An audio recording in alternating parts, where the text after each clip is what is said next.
علی بھائی اگلا سوال ہے، آج کل یورپ اور امریکہ میں کرونا وائرس کے پھیلاؤ کے خدشہ کے پیش نظر گرجوں میں نماز جمعہ کا سلسلہ شروع کیا گیا ہے، کیا ایک مسلمان گرجے میں نماز ادا کر سکتا ہے؟ سب سے پہلے تو میں خراج تحسین پیش کروں گا جی ایسے پریسٹس کو کہ جنہوں نے مسلمانوں کو اجازت دی ہے کہ گرجے میں آ کے وہ نماز جمعہ ادا کر سکتے ہیں۔ بڑی خوش دلی کا مظاہرہ انہوں نے کیا ہے۔ جہاں تک شرعی مسئلہ ہے تو پوری کی پوری زمین جو ہے وہ مسلمانوں کے لیے مسجد ہے، یعنی نماز کی جگہ ہے۔ یہ اس امت کی خصوصیت ہے۔ صحیح بخاری اور صحیح مسلم دونوں میں حدیث موجود ہے کہ اللہ کے محبوب صلی اللہ علیہ وآلہ وسلم نے فرمایا، مجھے اللہ تعالیٰ نے 5 ایسی کوالٹیز دی ہیں جو مجھ سے پہلے کسی پیغمبر کو نہیں دی۔ ان میں سے پہلی کوالٹی یہ ہے کہ پوری زمین میرے لیے سجدہ گاہ بنا دی ہے۔ میرے امتی جہاں پر بھی نماز کا وقت پائیں اس جگہ پہ نماز ادا کر سکتے ہیں۔ آپ صلی اللہ علیہ وآلہ وسلم سے پہلے یہ فیسلٹی نہیں تھی، بلکہ صرف مسجد میں ہی نماز ادا کی جاتی تھی، معبد کہہ لیں، کلیسا کہہ لیں، اور ایون وہ لوگ سفر پہ بھی جاتے تھے تو نمازیں جو ہے وہ ان کو کاؤنٹ کر کے رکھتے تھے کہ جی فلاں نماز کا ٹائم جو ہے وہ نکل گیا تو اب یہ اتنی نمازیں میں چھوڑ چکا ہوں، اب یہ رہ گیا، اب یہ ہوگی۔ وہ ساری جمع تفریق کر کے نا جب سفر سے واپس آتے تھے تو وہ ان نمازوں کو ایک ہی دفعہ یکمشت پڑھ لیا کرتے تھے۔ یہ اس امت محمدیہ صلی اللہ علیہ وآلہ وسلم کی خصوصیت ہے کہ اللہ تعالیٰ نے ان کو یہ فیسلٹی دی ہے کہ وہ جہاں پر چاہے نماز ادا کر سکتے ہیں، الحمدللہ۔ البتہ ایکسیپشنز ہیں کچھ، جس طرح کہ سنن نبی داؤد کے اندر حدیث موجود ہے کہ نبی صلی اللہ علیہ وآلہ وسلم نے فرمایا کہ قبرستان اور حمام کے علاوہ پوری زمین مسجد ہے، یعنی آپ قبرستان میں نماز ادا نہیں کر سکتے اور حمام میں ادا نہیں کر سکتے۔ ظاہر ہے کہ وہ تو ادھر تو پاکی کا اہتمام کرنا، یعنی ٹوائلٹ کے اندر، یہ تو امپاسبل ہے آلموسٹ کہ آپ وہاں پہ نماز پڑھ سکیں۔ باقی اس کے علاوہ ساری جگہ آپ نماز پڑھ سکتے ہیں۔ ایک اور حدیث ہے سنن نسائی کے اندر، جامعہ ترمذی کے اندر، کہ نبی صلی اللہ علیہ وآلہ وسلم نے اونٹ کے باڑوں میں نماز پڑھنے سے منع کیا ہے اور بکریوں کے باڑوں میں نماز پڑھنے کی اجازت دیتی ہے۔ جہاں پہ بکریاں پالی جاتی تھی نا، تو جہاں پہ اونٹ پالے جاتے ہیں اونٹ کے باڑے میں نماز نہ پڑھی جائے۔ اونٹ کے لیے تو ایک علیحدہ سے پھر حدیث بھی ہے صحیح مسلم میں کہ جو اونٹ کا گوشت کھائے تو وہ وضو دوبارہ کرے گا۔ اونٹ کا معاملہ جو ہے وہ ذرا ڈیفرنٹ ہے۔ بکریوں کے باڑے میں نماز ادا کی جا سکتی ہے۔ اس سے یہ بھی بات پتہ چلی کہ بکریوں کا پھر پیشاب جو ہوگا یا ان کی مینگنیاں جو ہیں یہ پھر ناپاک نہیں ہوں گی۔ میں پاک کا لفظ نہیں بولتا، پھر وہ فوراً کہتے ہیں جی اگر پاک ہے تو کھا لیں۔ مولویوں کو تو اور کام بھی کوئی نہیں۔ کسی چیز کے پاک ہونے کا مطلب یہ نہیں کہ اسے کھایا جائے۔ اب تھوک بھی پاک ہے، بلغم بھی پاک ہے، پسینہ بھی پاک ہے، تو اس کا یہ مطلب نہیں پاک ہونے کا کہ اس کو کھایا جائے۔ پاک ہونے کا مطلب یہ ہوتا ہے کہ اس سے ناپاکی نہیں ہوتی۔ جتنے گھریلو جانور ہیں ان کے پیشاب اور گوبر وغیرہ اگر اس طریقے سے ناپاک ہوتے تو جن لوگوں کا ذریعہ معاش اس کے ساتھ جڑا ہوا ہے ان کے لیے تو زندگی کی سروائیول بڑی مشکل ہو جاتی ہے۔ عرب کے لوگ تو سارے اسی کے اوپر ڈیپینڈنٹ تھے، تو یہ پاسبل نہیں ہے۔ تو یہ میں نے ایک ضمناً اس حوالے سے مسئلہ بتا دیا۔ اسی طریقے سے بخاری اور مسلم دونوں میں ایک حدیث ہے، نبی علیہ السلام نے فرمایا اپنے مرض الموت کے اندر، اما عائشہ کہتی ہیں جس مرض میں آپ کی وفات ہوئی تو آپ گھبراہٹ کی وجہ سے بار بار اپنے مبارک چہرے سے چادر ہٹاتے تھے اور فرماتے جاتے تھے لعن اللہ الیہود والنصارى، اللہ کی لعنت ہو یہودیوں پر اور نصرانیوں پر، انہوں نے اپنے اتخذوا قبور انبیاءہم مساجدہ، انہوں نے اپنے نبیوں کی قبروں کو سجدہ گاہ بنا لیا تھا۔ اور اما عائشہ کے الفاظ ہیں بخاری اور مسلم دونوں میں کہ اگر ہمیں یہ خطرہ نہ ہوتا کہ لوگ رسول اللہ کی قبر پہ سجدے کرنا شروع کر دیں گے تو ہم آپ صلی اللہ علیہ وآلہ وسلم کی مبارک قبر کو عام زیارت کے لیے، زائرین کے لیے کھول دیتے، چونکہ آپ علیہ السلام ہمیں موت کے وقت ڈرا رہے تھے اس چیز سے کہ لعنت ہو ان پر جنہوں نے نبیوں کی قبروں کو سجدہ گاہ بنایا، لہٰذا قبریں بھی سجدہ گاہ نہیں بن سکتی۔ صحیح مسلم میں ایک اور حدیث ہے، قبروں پہ مت بیٹھو اور نہ ان کی طرف رخ کر کے نماز پڑھو۔ قبر کے اوپر نماز پڑھنا بھی منع ہے اور قبر کی طرف رخ کر کے بھی منع ہے۔ کیونکہ رخ کریں گے تو پھر ظاہر ہے کہ توحید کے معاملے میں ایشو آ جائے گا۔ البتہ یہ ہو سکتا ہے کہ آپ اگر ستھرا ہو تو پھر آپ نماز ادا کر سکتے ہیں، جس طرح کہ جب تک کعبہ فتح نہیں ہوا تھا اس وقت تک مسلمان قبلہ رخ کی نماز پڑھتے تھے اور قبلے کے اندر بت رکھے ہوئے تھے، لیکن قبلے کی جو باہر والی دیواریں ہیں وہ سترے کا کام کرتی تھی، لہذا نماز درست ہے۔ بخاری اور مسلم دونوں میں حدیث ہے کہ اللہ کے محبوب صلی اللہ علیہ وآلہ وسلم نے فرمایا کہ اپنے گھروں کو قبرستان مت بناؤ، اور اپنی نفلی نماز کا یعنی سنت موقدہ یا وتر یا غیر موقدہ اس کا کچھ نہ کچھ حصہ اپنے گھروں میں بھی پڑھا کرو، اسے قبرستان نہ بناؤ۔ تو اس سے دو باتیں پتہ چلی کہ نبی علیہ السلام نے اس گھر کو قبرستان سے تشبیہ دی ہے جہاں پر عبادت نہیں کی جاتی۔ اٹ مینز کہ قبرستان جو ہے وہ عبادت کرنے کی جگہ سجدے کے اعتبار سے، نمازوں کے اعتبار سے نہیں ہے۔ ویسے آپ وہاں جا کے دعا کر سکتے ہیں، آپ اللہ کی حمد بیان کر سکتے ہیں، درود شریف پڑھ سکتے ہیں، قرآن شریف پڑھ کے مردوں کو نہیں بخشنا، لیکن آپ قرآن شریف پڑھ کے اللہ کے حضور قرآن کا وسیلہ تو پیش کر سکتے ہیں، لیکن سجدہ گانی اسے بنا سکتے ہیں۔ اور دوسرا اس سے یہ بھی پتہ چلا کہ اس میں اس طرف بھی اشارہ ہے کہ جس طرح قبرستان میں جو شخص چلا گیا اب وہ کوئی نماز نہیں پڑھ سکتا، وہ اپنے نامہ اعمال میں اب مرنے کے بعد سوائے صدقہ جاریہ کوئی چل رہا اس کی زندگی میں کیا ہوا وہ آگے چلتا رہے تو چلتا رہے، وہ خود اب نماز نہیں پڑھ سکتا۔ جیسے مردے نماز نہیں نہ پڑھ سکتے، اس طرح اپنے گھروں کو بھی مردہ خانہ نہ بناؤ۔ جس طرح کہ بخاری و مسلم میں حدیث ہے کہ جو اللہ کا ذکر کرتا ہے وہ زندوں کی مثال ہے، اور جو ذکر نہیں کرتا وہ مردوں کی مثال ہے۔ تو نماز پھر اب اتنی ساری حدیث کی روشنی میں ہمیں پتہ چلا کہ بھئی ناپاکی والی جگہ تو یہ تو انڈرسٹوڈ ہے، ناپاکی والی جگہ کوئی بھی ہوگی وہاں پہ نماز نہیں ہوگی۔ اور جس جگہ کا ناپاک نہ ہونا، کسی جگہ کا ناپاک نہ ہونا آپ کے علم میں نہیں آیا نا تو آپ اسے پاک ہی تصور کریں گے، یہ نہیں کہیں گے کہ ہو سکتا ہے ناپاک ہو۔ عموماً بارش کے اوپر بھی آپ جب سواری پہ نکلتے ہیں موٹر بائک کے اوپر یا سائیکل کے اوپر تو بعض اوقات راستے سے گیلی مٹی لگ جاتی ہے جسم کے اوپر، یہ چھینٹے لگتے ہیں بارش کے، تو یہ اس صورت میں ناپاک ہوں گے جب کبھی کوئی گٹر کا پانی اس کے ساتھ مکس ہو جائے اور پھر وہ پانی آپ کے کپڑوں کے اوپر پڑے۔ ادروائز عام مٹی جو ہے وہ پاک ہے، وہ گیلی ہو کے بھی پاک ہوگی۔ صحیح بخاری اور مسلم دونوں میں حدیث ہے، نبی علیہ السلام نے رمضان کی ایک رات میں جب نماز پڑھائی تھی تو اصحاب کہتے ہیں جب آپ نے سلام پھیرا تو نماز کے دوران چونکہ بارش ہوئی ہوئی تھی رات پوری آلموسٹ، تو جب آپ نے چہرہ انور ہماری طرف کیا تو آپ کے ماتھے پہ کیچڑ کا نشان تھا، تو آپ نے گیلی جگہ پہ یعنی سجدہ ڈائریکٹ مٹی کے اوپر کیا۔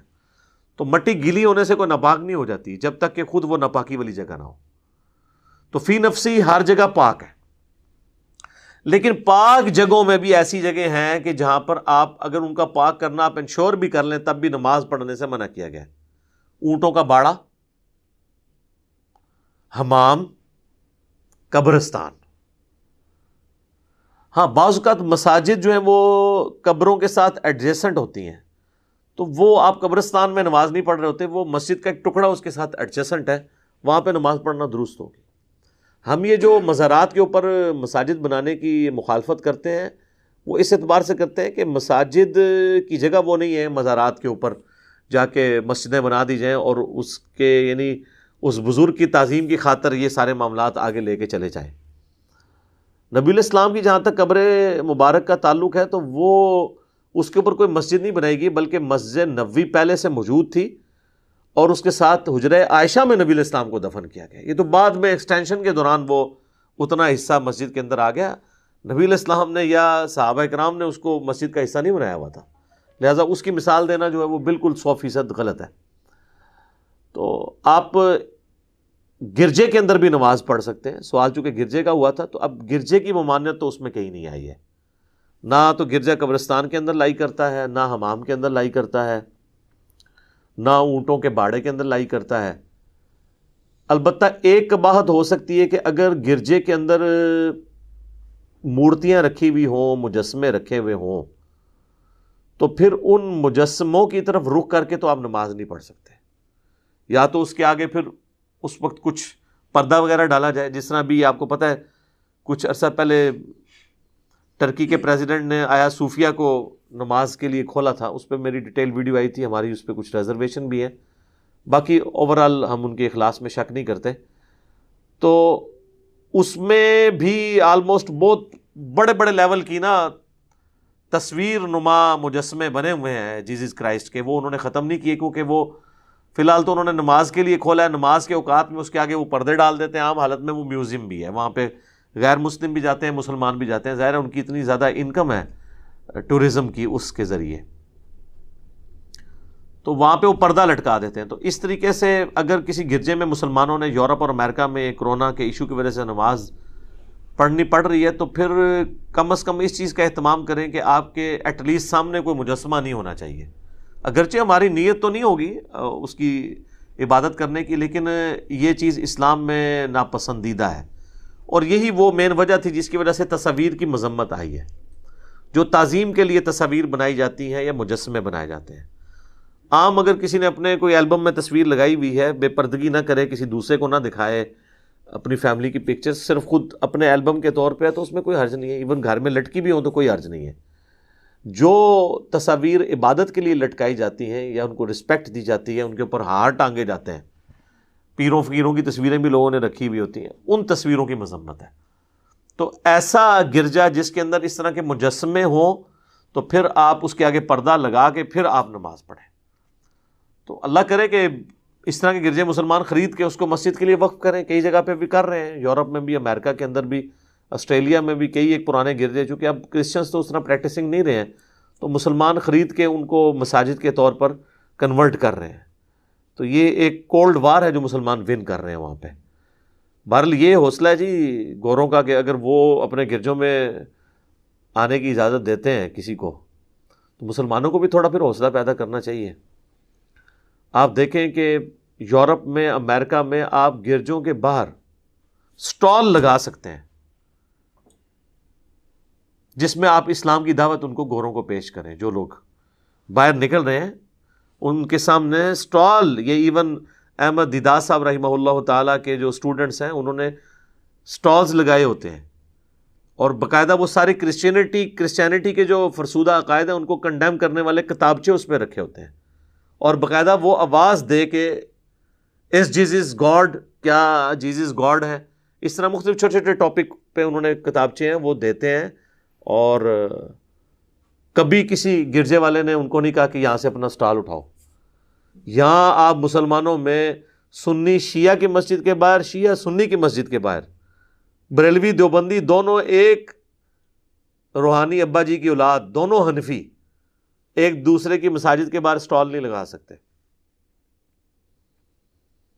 اہل حدیث ان کے باہر نہیں لگا سکتے، یہ اہل حدیث کے باہر نہیں لگا سکتے۔ میں آپ کو بتا رہا ہوں ٹالرنس ادھر کیا ہے، غیر مسلم کو تو چھوڑ دیں، وہ تو اتنی ٹالرنس رکھتے ہیں اس حوالے سے۔ تو گرجے میں نماز درست ہوگی، کوئی اور شرعی معاملہ نہیں ہے۔ باقی یہ جو ہمارے علماء نے فتاویٰ لکھ دی ہیں نا کہ جی وہ مکروہ تحریمی ہے، واجب الاعادہ ہے، تو ظاہر ہے یہ تو فتوے ہیں ان کے فتوے تو اس سے بھی آگے ہیں۔ احکام شریعت میں اعلیٰ حضرت نے تو لکھا ہے کہ وہابیوں کی نہ نماز ہے، نہ ان کی اذان ہے، نہ ان کی مسجدیں مساجد ہیں، ٹھیک ہے۔ اور یہ انہوں نے ملفوظات کے اندر، ان کے بیٹے نے ملفوظات نقل کیے ہیں، اور احکام شریعت میں انہوں نے یہاں تک لکھا ہے کہ یہود و نصارہ کا ذبیحہ حلال ہے، لیکن وہابیوں کا، دیوبندی اور اہل حدیث کا ذبیحہ بھی حرام ہے۔ تو یہ آپ کس لیول پہ ان کو مان رہے ہیں، آپ دیکھیں، یعنی یہود و نصارہ سے بدتر۔ جب آپ یہود و نصارہ سے ان کو بدتر مان رہے ہیں تو پھر آپ نے کہاں پہ ٹالرنس شو کرنی ہے؟ یہ تو ہم نے باقاعدہ یہ کہا کہ آج کل یہ انہوں نے صرف ہمارے اس پلیٹ فارم کی دعوت سے ڈر کے یہ لوگ بظاہر اکٹھے ہوئے ہیں، اندر سے تو کوئی اکٹھے نہیں ہے، یہ ایک دوسرے کے بہت سخت خلاف ہیں، کیونکہ ان کے بڑوں نے جتنی بڑی دراڑیں ڈالی ہیں نا، آج ان دراڑوں کو فل کرنا آلموسٹ امپاسبل ہے۔ اب دیکھیں نا، جب اعلیٰ حضرت نے حسام الحرمین میں 1905 میں کتاب لکھ کے، حرمین کی تلوار اس کتاب کا نام رکھ کے، آلموسٹ 4 علماء دیوبند اور 5واں غلام احمد قادیانی دجال، ان کو کافر ڈکلیئر کیا، اور اس کو کنکلوڈ کرتے ہوئے لکھا کہ ان کے کفر میں شک کرنے والا بھی کافر، یعنی تمام دیوبندی کافر، ان کو شک نہیں، ان کو تو یقین ہے کہ ان کے بزرگوں نے کفر نہیں کیا، اور لکھا کہ اجماع ہے۔ اس کے جواب میں 1906 میں حسام الحرمین کے جواب میں المہند علی المفند لکھی خلیل احمد سہارنپوری نے، اس میں انہوں نے ایک تو کتاب کا نام ہی آپ دیکھ لیں، ہند کی تلوار ایک سٹھیائے ہوئے بابے کے اوپر، احمد رضا بریلوی صاحب، اور اس میں انہوں نے لکھا کہ احمد رضا بریلوی اور ان کی پوری جماعت ایک شیطانی لشکر ہے جو ہم علماء دیوبند رضی اللہ عنہم، 14ویں صدی کے علماء کو رضی اللہ عنہم کہا، پر حملہ آور ہو گئے ہیں۔ اور اس میں انہوں نے کنکلوڈ کرتے ہوئے یہاں تک لکھا کہ جس طرح انبیاء پر شیاطین حملہ آور ہوتے تھے نا، اس طرح ہمارے علماء دیوبند رضی اللہ عنہم کے اوپر یہ رضی اللہ عنہم میں نہیں کہہ رہا، انہوں نے کہا ہے حملہ آور ہوئے میں۔ تو یہ اتنی بڑی بڑی دراڑیں ان کی، یہ ان کی بات کر رہا ہوں جو دونوں حنفی ہیں، چند ایک مسائل میں اختلاف ہے، پرانے سارے بزرگ ان کے، ایون یہ آپ سمجھ لیں 13ویں صدی تک کے سارے بزرگ کامن ہیں۔ اب ابن عابدین شامی کا فتاوی شامی دیوبندی بھی پڑھتے ہیں اور بریلوی بھی پڑھتے ہیں، اس وقت تک سارے اکٹھے تھے، ایک بس وہ دیوبند مدرسہ بنا اور منظر الاسلام بریلی میں مدرسہ بنا اور یہ تفریق شروع ہوگی، پیچھے سب کچھ ہے اور آپس میں آپ دیکھیں ایک دوسرے کو مسلمان بھی نہیں سمجھ رہے۔ اور جب ہم یہ کہتے ہیں نہیں ہم اپنے آپ کو مسلمان سمجھتے ہیں، میں نے کہا یار اس طرح تو مسئلہ نہیں حل ہوگا۔ آپ یہ کہیں کہ ہمارے جو مخالف فرقہ جو عقیدے رکھتا ہے اور جو ان کے بزرگوں نے ان کو عقیدے بتائے ہیں، یہ انہی عقیدوں کے ساتھ اگر دنیا سے چلے گئے تو ایک نہ ایک دن اپنا عذاب بھگت کے جنت میں چلے جائیں گے، تو پھر مانیں گے نا۔ یہ ڈپلومیٹک سٹیٹمنٹ دیتے ہیں کہ اگر شرک نہ کیا ہو، وہ تو سر اگر اہل حدیث کہہ رہے ہیں نا کہ اگر بریلویوں نے شرک نہ کیا ہوا تو وہ جنت میں جائیں گے، تو بریلوی بھی آپ کے بارے میں یہی کہیں گے کہ اگر اہل حدیث گستاخ رسول نہ ہو تو وہ اب اہل حدیث ڈھونڈنا پڑے گا جو گستاخ رسول نہ ہو بریلویوں کی نظر میں، ٹھیک ہے؟ یعنی ایسی مچھلی جو ہوا میں اڑتی ہو تو ہم اسے پرندہ مان لیں گے، تو ابھی تک تو اس طرح کی کوئی مچھلی نہیں ہے۔ تو یہ تھیوریٹیکل سٹیٹمنٹس ہوتی ہیں، تو ایک دوسرے کو مسلمان نہیں سمجھتے، بالکل نہیں سمجھتے۔ اور اہل حدیث تو خیر اس میں سب سے آگے ہیں۔ میں سمجھتا ہوں اس وقت پوری دنیا کے اندر جتنا یہ تکفیریت پھیلی ہوئی ہے نا، اس میں 2 مکاتب فکر مجرم ہیں بڑے لیول کے اوپر۔ میں یعنی سب کو نہیں کہوں گا، ایک تو یہ سلفی اسکول آف تھاٹ یعنی اہل حدیث اور دیوبندی۔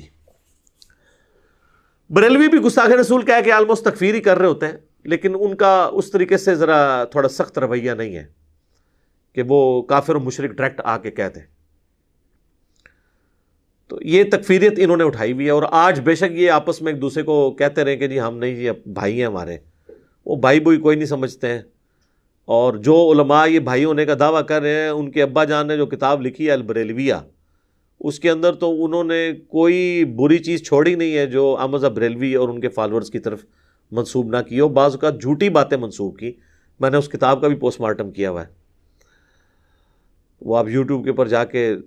دیکھ سکتے ہیں، اہل حدیث علماء کا احمد بریلوی پر الزام۔ تو یہ ایک دوسرے کو کچھ نہیں سمجھتے۔ بہرحال مجھے وہ گرجے سے یاد آیا کہ یار کم از کم جوز اور کرسچنز، یا ایٹ لیسٹ کرسچنز کے اندر تو اتنا حوصلہ موجود ہے کہ وہ مسلمانوں کو اپنی عبادت گاہوں میں آ کے نماز پڑھنے کی اجازت دے رہے ہیں، تو نماز وہاں پہ بالکل درست ہوگی۔ اسی طریقے سے کسی گراؤنڈ ایریا میں نماز جمعہ ادا کرنی پڑ جائے پبلکلی، مساجد کے بند ہونے کی وجہ سے یا مسجد کم پڑ جائے، تو ایک کیٹاسٹرافک کنڈیشن ہے، تو آپ کی نماز بالکل درست ہوگی، اس میں کوئی پریشانی والی بات نہیں ہے۔ اکثر لوگ چونکہ پوچھتے رہتے ہیں، تو یہ مجسموں والا جو معاملہ ہے نا، یہ بھی صرف کیتھولک کے ساتھ جڑا ہوا ہے۔ پروٹیسٹنٹ جو ہیں ان کے گرجوں کے اندر مجسمے نہیں ہوتے،